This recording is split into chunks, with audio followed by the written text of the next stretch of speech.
أعوذ بالله من شرور أنفسنا ومن سيئات أعمالنا من يهده الله فلا مضل له ومن يضلل فلا هادي له. قال الله تبارك وتعالى في القرآن المجيد والفرقان الحميد: واعتصموا بحبل الله جميعا ولا تفرقوا.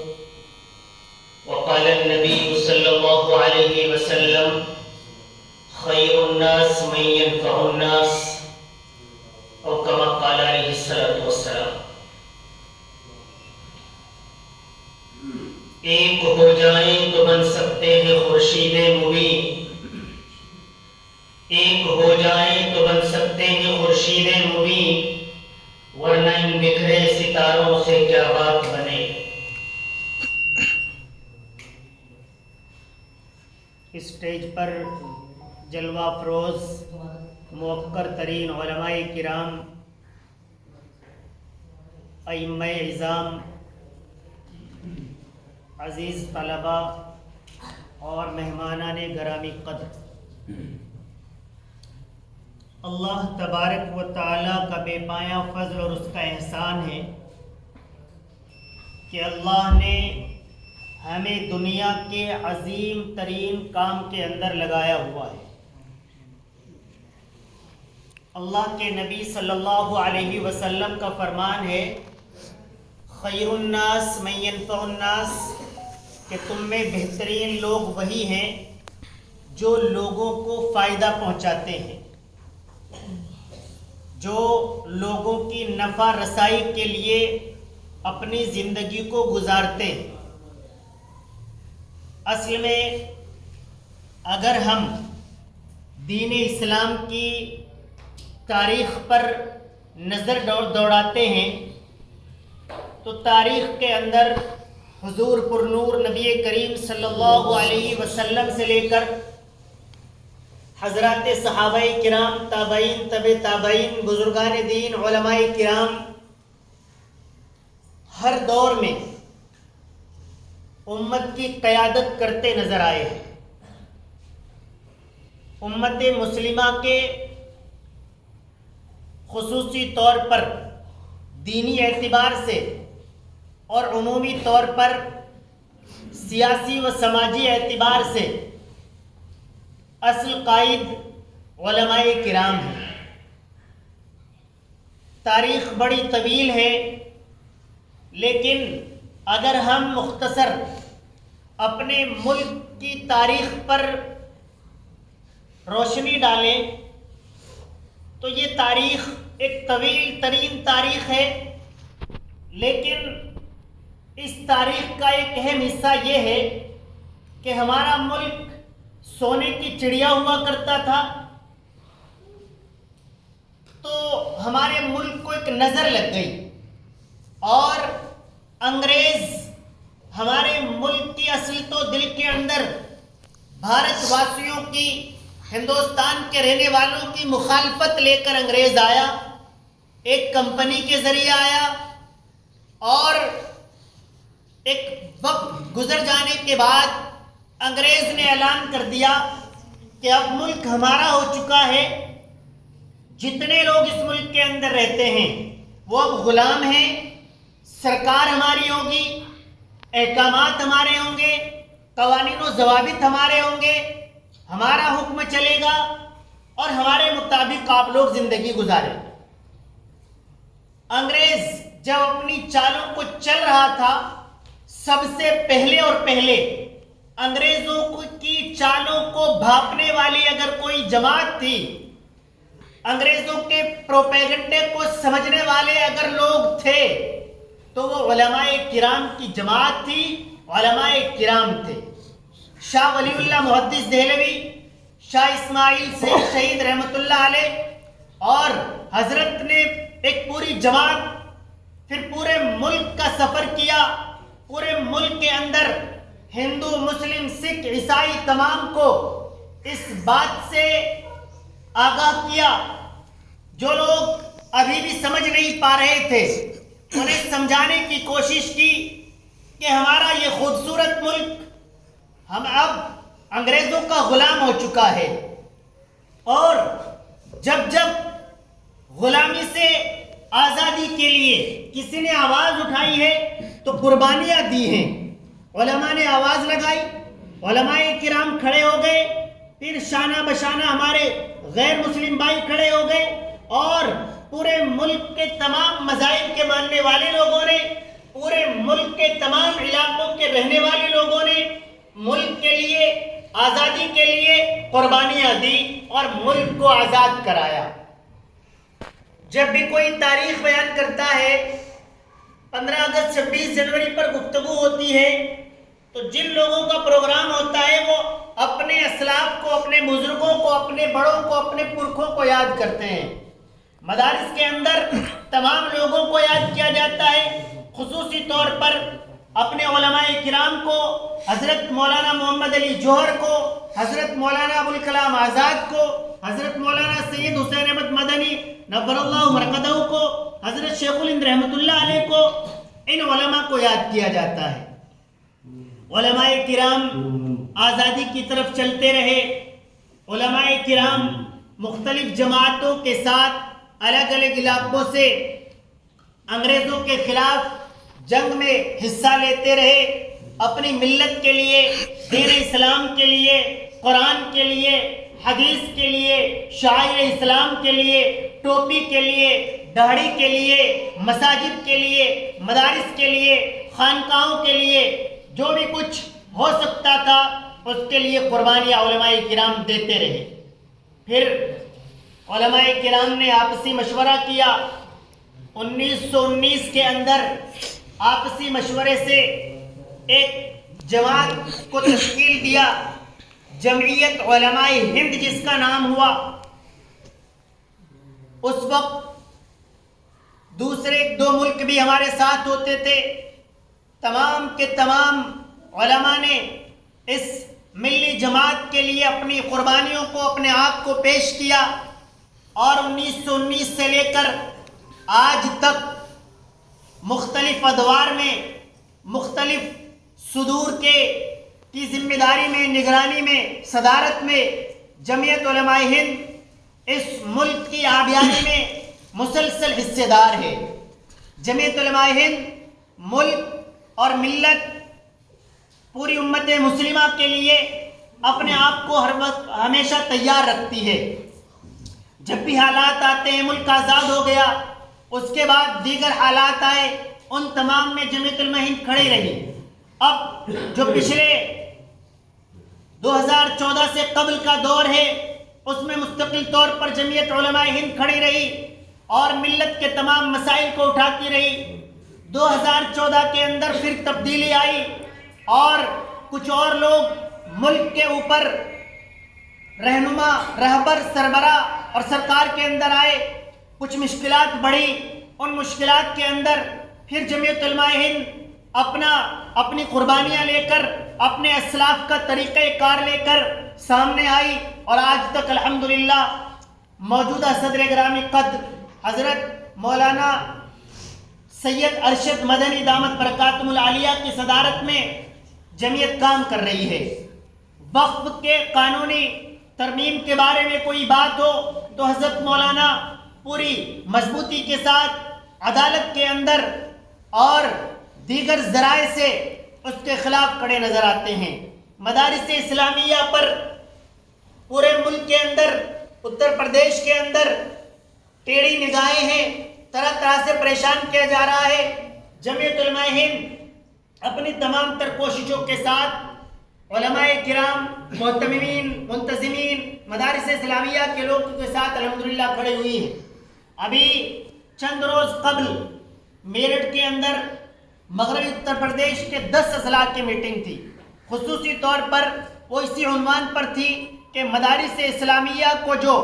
موجودہ دور میں مسائل درپیش ہیں ان کا کیا حل کیا جائے۔ اس میں صدر گرامی قدر حضرت مولانا سید ارشد رشیدی صاحب جو ہمارے اتر پردیش کے صدر ہیں، آپ تشریف فرما تھے۔ حضرت کے صاحبزادے ایڈوکیٹ مولانا کعب رشیدی صاحب تشریف فرما تھے۔ مولانا ایڈوکیٹ کعب رشیدی صاحب نے قوانین و ضوابط کو آئین کے آئینے میں بیان کیا اور بتایا کہ جو نوٹسز آ رہے ہیں ان کا کس طریقے پر جواب دیا جاتا ہے، بتایا کہ اس میں گھبرانے کی کوئی بات نہیں ہے، کس طریقے پر ہائی کورٹ اور سپریم کورٹ کے فیصلے ججمنٹ ہمارے سامنے ہیں جن میں کہا گیا ہے کہ کسی مدرسے اور مکتب کے قیام کے لیے کسی مانیتا اور کسی سوسائٹی کی ضرورت نہیں ہے۔ سپریم کورٹ ہائی کورٹ ہمیں کہ اجازت دیتا ہے، ہمارا سنویدھان میں اجازت دیتا ہے کہ ہم مکتب کے اندر اپنے قرآنی تعلیمات کو جاری رکھ سکتے ہیں، اپنی اسلامک تعلیمات کو جاری رکھ سکتے ہیں۔ ان تمام پر وہاں پر گفتگو ہوئی۔ اسی طریقے پر ہمارے ضلع سہارنپور کے صدر گرامی قدر عالی جناب محترم المقام حضرت مولانا سید حبیب اللہ مدنی صاحب دامت برکاتہ العالیہ،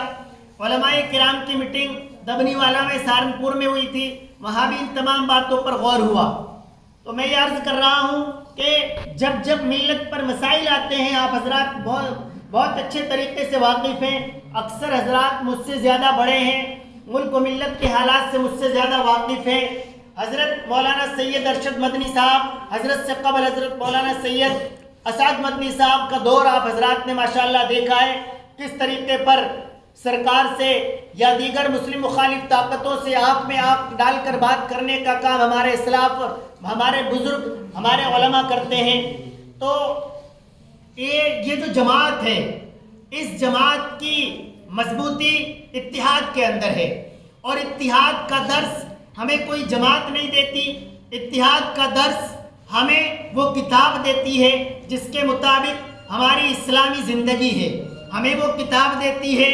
جو اللہ تبارک و تعالیٰ کی نازل کردہ کتاب ہے، ہمیں وہ کتاب دیتی ہے جو ہمارے اسلام میں شریعت میں معجزے کی حیثیت رکھتی ہے، ہمیں وہ کتاب دیتی ہے جو دنیا کے اندر آئی تو پوری دنیا کے اندر ایک تبدیلی کا ماحول پیدا کر دیا، ہمیں وہ کتاب دیتی ہے جس کا چیلنج آج سے تقریباً 1450 سال قبل سے آج تک باقی ہے۔ کوئی اس جیسا کلام، اس جیسی کتاب، اس جیسی صورت، اس جیسی ایک آیت نہیں بنا سکا ہے۔ وہ کتاب جس کے مطابق زندگی گزارنا ہر مسلمان کے لیے فرض کا درجہ رکھتا ہے،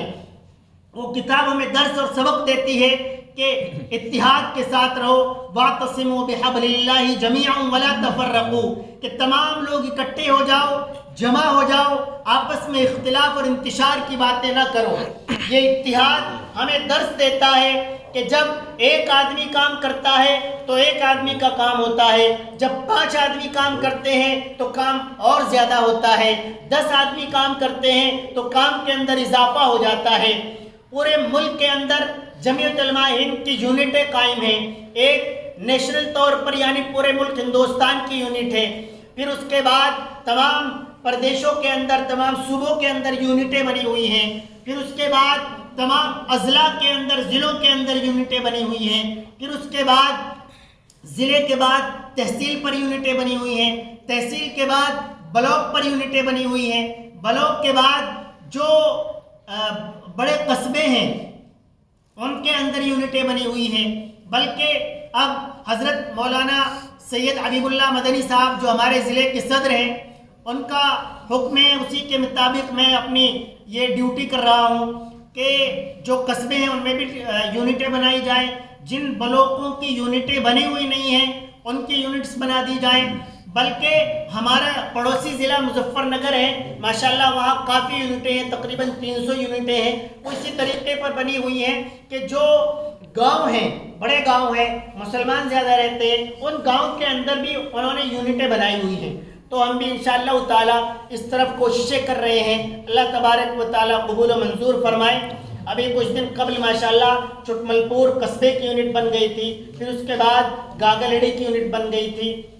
میرے رفیق کے گرامی، میرے عزیز مولانا مفتی مکرم حسین صاحب قاسمی دامت برکاتہم العالیہ چند روز قبل نانکا حضرت دادا محترم سے ملاقات کے لیے تشریف لائے تھے، تو میری بھی ملاقات ہوئی۔ مفتی صاحب سے میں نے عرض کیا کہ آپ وہاں بلاک سڑولی سے متعلق علماء ائمہ کی میٹنگ لے لیں تاکہ ایک یونٹ بلاک سڑولی کی بن جائے،